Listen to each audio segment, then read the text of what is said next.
Taong 2001, noong sumikat sa Pilipinas ang palabas na Meteor Garden. Isa ako sa mga naging taga-subaybay ng palabas na ito. Maaari ko itong ituring na naging malaking impluwensya at parte ng aking kabataan. Ang palabas na ito ay tungkol sa pagkakaibigan at batang pag-ibig sa mundo ng kolehiyo. Isa sa mga bida sa Meteor Garden ay si Barbie Sue na gumanap sa nag-iisang bidang babae na si Sanchay.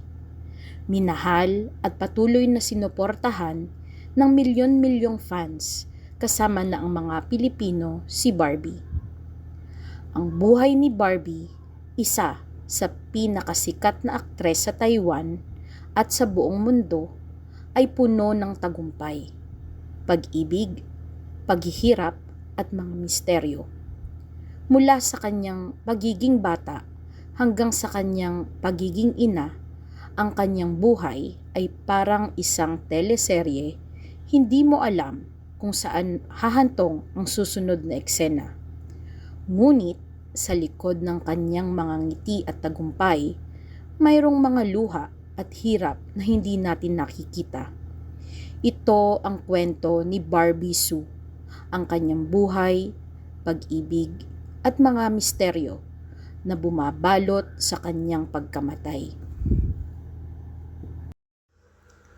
Maligayang pagdating sa aking channel, ang kwentong Pinoy, Tagalog Crimes. Samahan niyo akong tuklasin ang detalye ng mga pangyayari sa naganap na krimen. Dito, maaari tayong makapulot ng mahahalagang aral. Kung ikaw ay interesado sa ganitong tema, maaari mong i-click ang notification bell, mag-like at mag-subscribe sa channel na ito. Si Barbie Sue, o mas kilala bilang Sanchay or Big S, ay ipinanganak noong October 6, 1976 sa Taiwan. Kasama ang kanyang nakababatang kapatid na si Little S, sila ay lumaki sa isang pamilyang puno ng pagmamahal at suporta. Parehong maganda at matalino, si Barbie ay nagsimula sa industriya ng entertainment sa murang edad. Noong 1993, sa edad na 17, sumali si Barbie at kanyang kapatid na si Little S sa girl group na ASOS. Parehong maganda at talented, sila ay naging instant sensation sa Taiwan. Ang kanilang mga kanta at TV appearances ay nagbigay sa kanila ng unang taste ng fame. Dito, nagsimula ang kanilang journey sa entertainment industry. Ang ASOS ay naging pundasyon ng career ni Barbie. Dito niya natutunan ang halaga ng teamwork at pagiging versatile sa industriya. Noong 2001, nakuha ni Barbie ang papel na Sanchay sa Taiwanese adaptation ng Boys Over Flowers, ang Meteor Garden. Ang seryong ito ay naging isang cultural phenomenon hindi lamang sa Taiwan, kundi sa buong Asia. Si Barbie bilang Sanchay ay naging simbolo ng tapang at pagmamahal, at ang kanyang performance ay nagdala sa kanya sa international fame. Ang Meteor Garden ang nagpakilala kay Barbie sa mas malawak na audience. Ito ang naging daan para sa kanyang pagiging isa sa pinakasikat na aktres sa Asia. Kasama ng kanyang kapatid na si Little S, nag-host si Barbie ng variety show na 100% entertainment mula 1998 hanggang 2006. Ang kanilang chemistry at natural na humor ay nagdala ng malaking tagumpay sa show. Parehong sila ay naging household name sa Taiwan at ang kanilang show ay naging isa sa pinaka-popular sa bansa. Sa isang episode, nagbiroan sila tungkol sa hinaharap ni Barbie. Sinabi ni Little S, sa hinaharap, magkakaroon siya ng asawa na gagastos ng lahat ng kanyang inipong pera bubugbugin siya at hihingi sa kanya ng tulong pero hindi siya nito tutulungan. Parehong tumawa sila noon. Pero sino ang mag-aakala ang mga salitang iyon ay magkakatotoo pala? Ang 100% Entertainment ay nagpakita ng versatility ni Barbie bilang isang host at entertainer. Ito rin ang nagpatibay ng kanyang status bilang isa sa pinakamahusay sa industriya. Noong 2004, naglabas si Barbie ng kanyang unang libro na Barbie's Beauty Secret, kung saan ibinahagi niya ang kanyang mga tips sa beauty at lifestyle. Sumunod dito ang kanyang fashion line at iba pang libro na nagpakita ng kanyang passion sa fashion at beauty. Ang kanyang mga libro ay naging bestsellers at ang kanyang fashion line ay naging popular sa mga kabataan. Ang kanyang mga libro at fashion line ay nagpakita na hindi lamang siya isang aktres, kundi isa ring influencer at entrepreneur. Ito ay patunay ng kanyang kakayahan na mag-explore sa iba't ibang larangan. Matapos ang ilang taon ng pagiging ina at pag-focus sa pamilya, nagbalik si Barbie sa TV noong 2018 bilang isa sa mga hurado sa dance competition show na Super Dancer. Ang kanyang pagbabalik ay tinanggap ng mainit ng kanyang mga tagahanga at ipinakita niya na hindi nawala ang kanyang galing at charm sa pagiging isang TV personality. Ang kanyang pagbabalik ay nagpakita na kahit may pamilya na siya, hindi niya pinabayaan ang kanyang passion sa entertainment. Ito ay isang inspirasyon sa maraming kababaihan na kaya nilang balansihin ang career at pamilya. Noong taong 2011, ikinasal si Barbie kay Wang Xiaofei, isang negosyante at miyembro ng isa sa pinakamayamang pamilya sa Beijing. Ang kanilang kasal ay tinawag na Wedding of the Century, puno ng mga sikat na personalidad at mamahaling handaan. Ngunit sa likod ng mga ngiti at magarbong dekorasyon, mayroong mga naganap na kaguluhan. Sa mismong araw ng kasal, biglang nagbago ang panahon. Malakas na hangin at madilim na kalangitan ang sumalubong sa kanilang seremonya. Ito ay parang isang babala na ang kanilang pag-iibigan ay hindi magiging madali. Pagkatapos ng kasal, nagbago ang buhay ni Barbie. Nagkaroon sila ni Wang Xiaofei ng 2 anak. Ngunit hindi naging madali ang kanyang pagiging ina. Si Barbie ay mayroong epilepsy at heart condition at noong taong 2016, halos mamatay siya habang nanganganak sa kanilang pangalawang anak. Sa kabila ng lahat ng paghihirap, nanatili siyang matatag para sa kanyang pamilya. Ngunit habang lumalaki ang kanyang pamilya, lumalaki rin ang mga problema sa kanilang relasyon. Dahil sa paulit-ulit na pananakit at pambababae, nakipaghiwalay si Barbie sa kanyang asawang si Wang Xiaofei. Matapos ang maraming taon ng tensyon, pang-aabuso at mga tsismis ng pagtataksil, naging malaya na ulit si Barbie.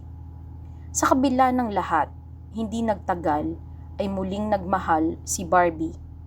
Si DJ Koo, isang Korean singer at ang kanyang unang pag-ibig noong kabataan niya, ay bumalik sa kanyang buhay.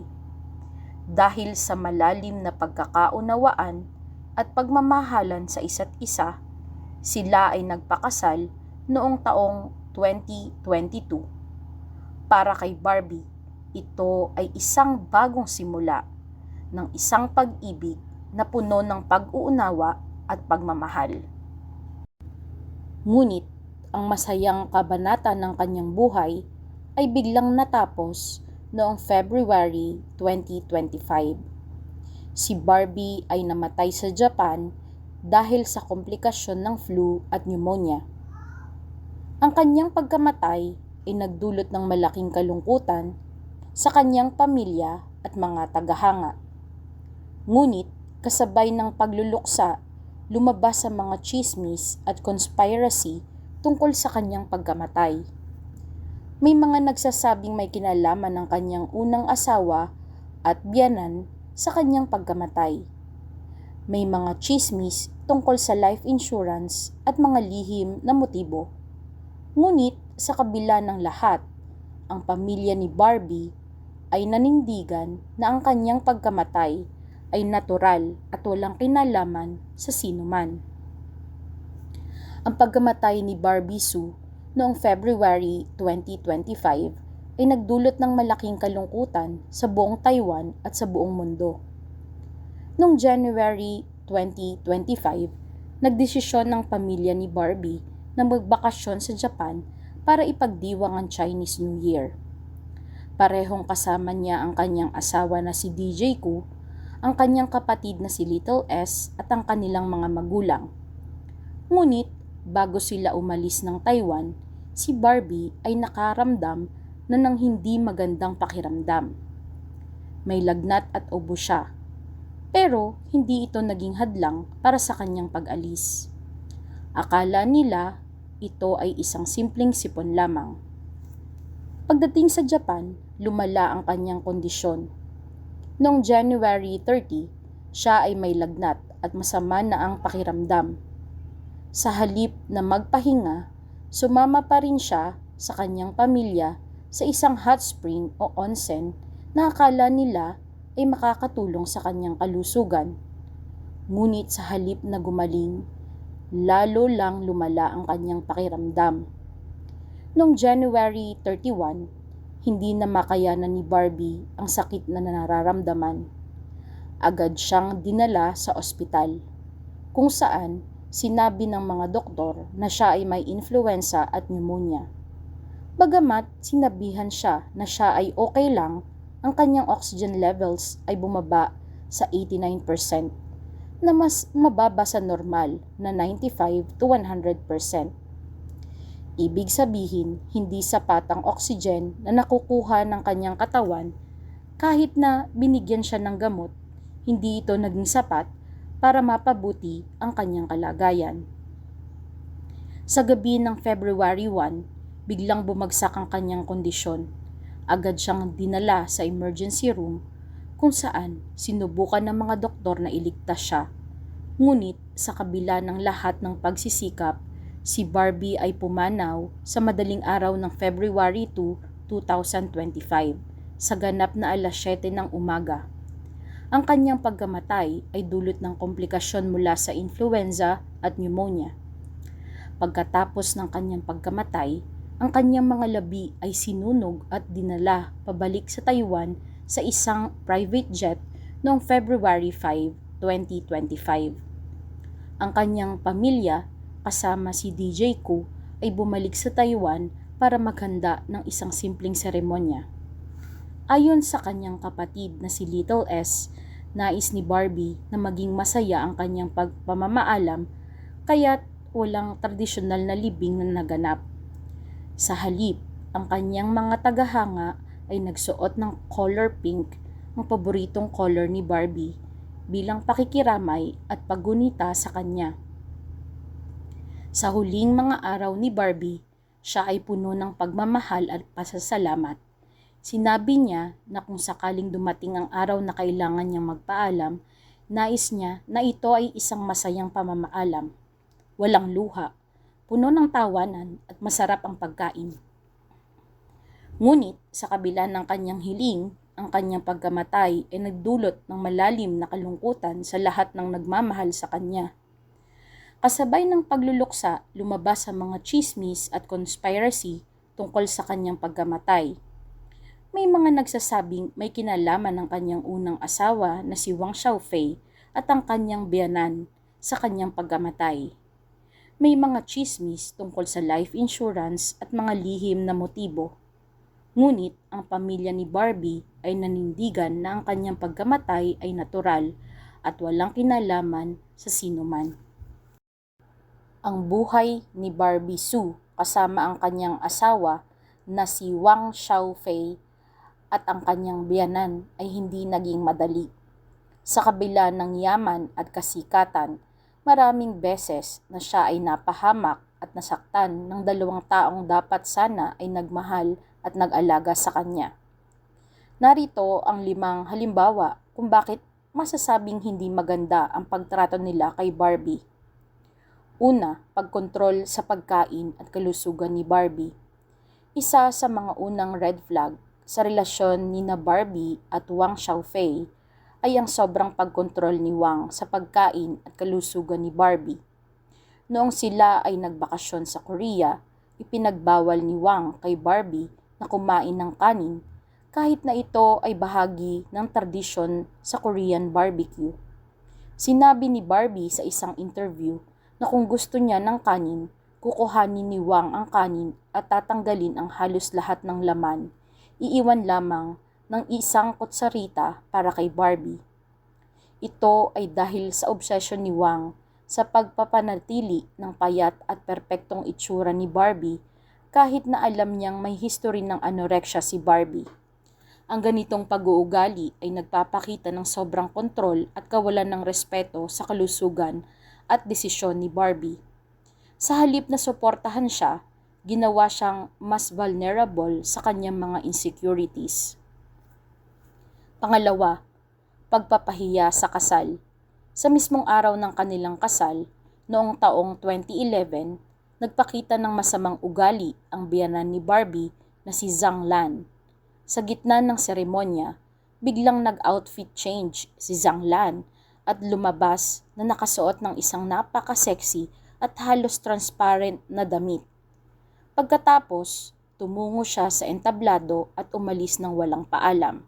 Hindi lamang iyon, sinabi niya sa mga bisita na ang kasal ay hindi nila binayaran ng buo at may tulong daw sila mula sa ibang mayayamang pamilya. Ito ay naging sanhi ng away sa social media at nagdulot ng kahihiyan kay Barbie. Ang pag-uugali ni Zhang Lan ay nagpapakita ng kawalan ng respeto kay Barbie at sa kanilang pamilya.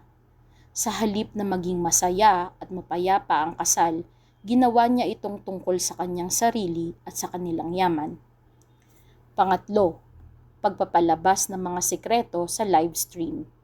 Matapos ang hiwalayan ni na Barbie at Wang Xiaofei, patuloy na pinahiya ni Zhang Lan si Barbie sa pamamagitan ng kanyang live streams. Sinabi niya na si Barbie ay isang gold digger at sinisisi niya ito sa pagkakasira ng negosyo ng kanilang pamilya.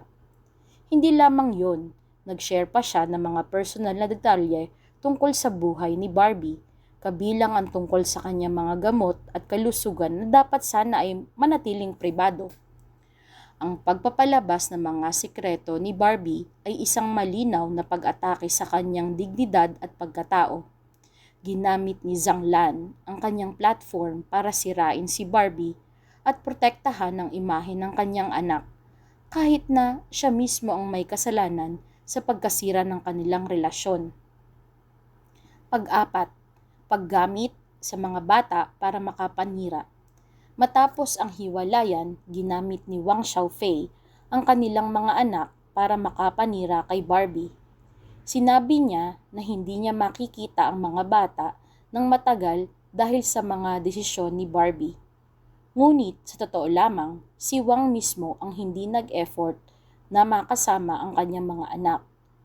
Ginamit niya ang sitwasyon para palabasin na si Barbie ang masamang magulang kahit na siya ang nag-alaga at nagpalaki sa mga bata ng buong puso.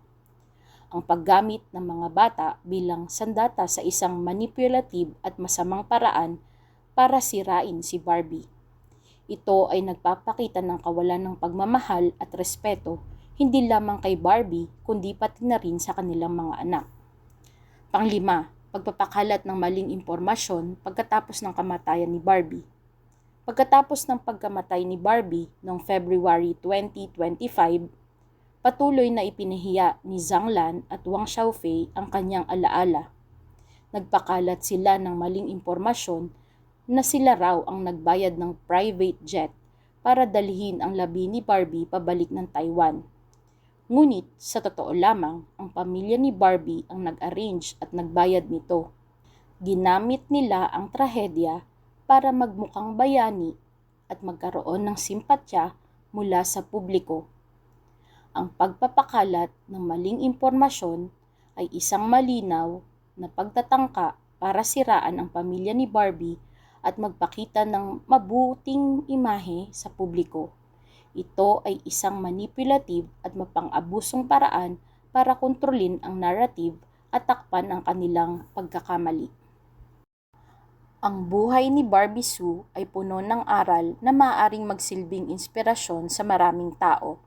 Mula sa kanyang tagumpay sa industriya ng entertainment hanggang sa kanyang mga pagsubok sa personal na buhay, maraming mahalagang lessons ang maaari nating matutunan mula sa kanyang kwento.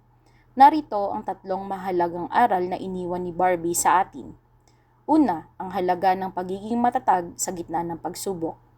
Sa kabila ng kanyang tagumpay, hindi naging madali ang buhay ni Barbie.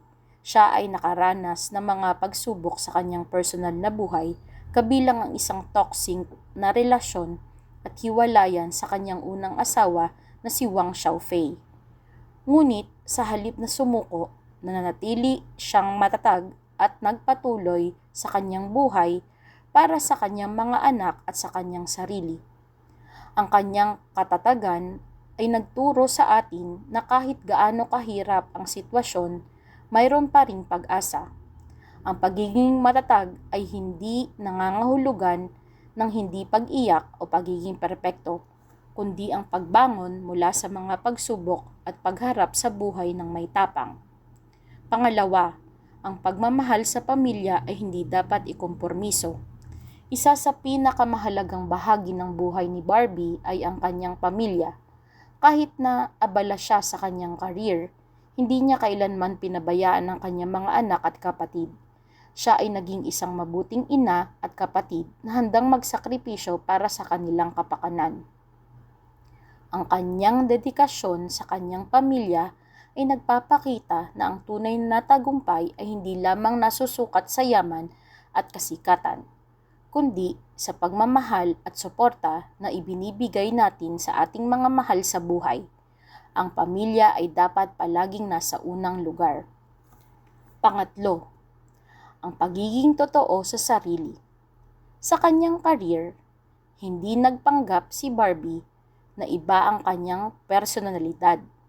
Siya ay kilala sa kanyang pagiging totoo at natural sa harap ng kamera. Hindi siya takot ipakita ang kanyang tunay na sarili kahit na ito ay nangangahulugan ng pagiging vulnerable sa publiko. Ang kanyang pagiging totoo ay nagturo sa atin na ang tunay na kagandahan at tagumpay ay nagmumula sa pagtanggap sa sarili. Hindi natin kailangang maging perpekto o magpanggap na iba tayo para lamang tanggapin ng iba. Ang pagiging totoo ay nagdudulot ng tunay na kasiyahan at kapayapaan. Sa kabila ng lahat ng paghihirap at masamang pagtrato, nanatiling matatag at mapagmahal si Barbie Sue. Ang kanyang buhay ay puno ng aral na kahit gaano ka kasikat o kayaman, hindi lahat ng tao ay may mabuting intensyon. Ngunit, sa huli, ang kanyang pamana ay hindi lamang ang kanyang mga nagawa sa industriya, kundi ang kanyang tapang at pagmamahal sa kanyang pamilya. Paalam, Barbie Sue. Mananatili ka sa aming mga puso. Nais ko po sanang magpasalamat sa ating mga bagong subscribers. Shoutout po kay Ment Green at shoutout din kay Gloria Sidoy. Maraming salamat po sa inyong panonood.